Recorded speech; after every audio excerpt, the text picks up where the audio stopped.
Сәлем баршаңызға. Ыстық күндерге арналған сусын айс кофе дайындадым. Бұған 3 ас қасық кофе, әртүрлі любой кофе болады, 3 ас қасық шекер, және осылардан аз мөлшерде 2 ас қасықтай болады су қосып, үшеуін миксермен ұрып аламыз.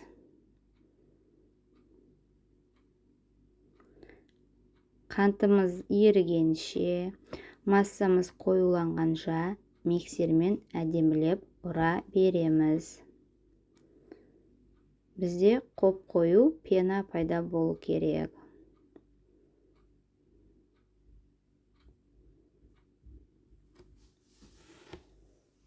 Мінекей қараңыздар, осындай масса пайда болды бізде. Мұзымызды саламыз әрине. Сол массадан 1-2 қасық саламыз стаканымызға.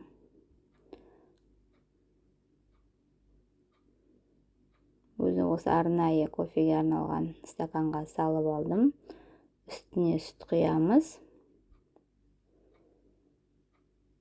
Сосын жаңағы кофеміздің массасы аздау болса, үстіне әдемілік үшінде, немесе қосымша тағда дәмін дірек болу үшін үстіне қосамыз. Міне қараңыздар, күшті аппетитный болып жатыр.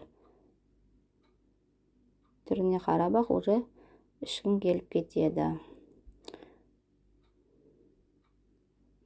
Мұз қосқасын, салқындатылған сусын әдемі дәмді болып шығады.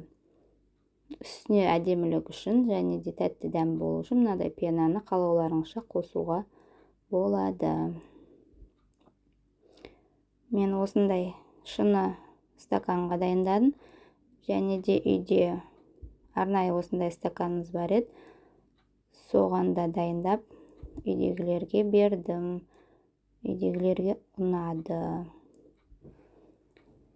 Осы жаз айларында ыстық күндерге арналған самый раз кофе, айс кофе өте дәмді болып шығады.